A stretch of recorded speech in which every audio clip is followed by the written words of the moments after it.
বাংলাদেশ ইসলামী ছাত্র শিবিরের ঢাকা বিশ্ববিদ্যালয় শাখার সভাপতির পরিচয় প্রকাশ্যে আসার পর এবার আলোচনায় এসেছেন শিবিরের সেক্রেটারি। রবিবার সমন্বয়ক আব্দুল কাদের বৈষম্য বিরোধী ছাত্র আন্দোলনের ৯ দফা সম্পর্কে একটি স্ট্যাটাস দেন। ওই স্ট্যাটাসে ঢাকা বিশ্ববিদ্যালয় শিবিরের সেক্রেটারি প্রসঙ্গ টেনে আনেন তিনি। এরপরই শুরু হয় তুমুল আলোচনা। আব্দুল কাদের ওই স্ট্যাটাসে ফরহাদ নামের একজনকে ঢাকা বিশ্ববিদ্যালয় শিবিরের সেক্রেটারি হিসেবে পরিচয় করিয়ে দিলেও বিস্তারিত কিছু জানাননি তিনি।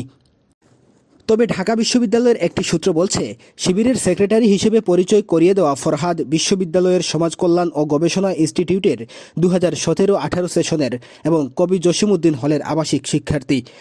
তিনি 2022-23 সেশনে জসিমউদ্দিন হল ডিবেটিং ক্লাবের সভাপতিও ছিলেন। এছাড়া এস.এম. ফরহাদ ঢাকা বিশ্ববিদ্যালয়ে অধ্যয়নরত পার্বত্য চট্টগ্রামের শিক্ষার্থীদের সংগঠন পার্বত্য চট্টগ্রাম ছাত্র সংসদের সভাপতি হিসেবে দায়িত্ব পালন করছেন।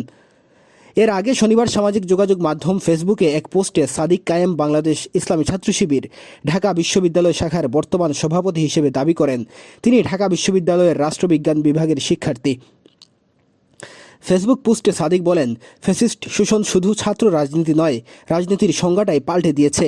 ফেসিবাদে কোনো রাজনীতি থাকে না, বিরাজনীতি ফেসিবাদের ভাষা। একই সঙ্গে তিনি বলেন, রাজনৈতিক সংস্কারে অবশ্যই 24-এর শহীদদের আশা আকাঙ্ক্ষার প্রতিফলন থাকতে হবে। তা না হলে ভেস্তে যাবে আমাদের এই স্বাধীনতা।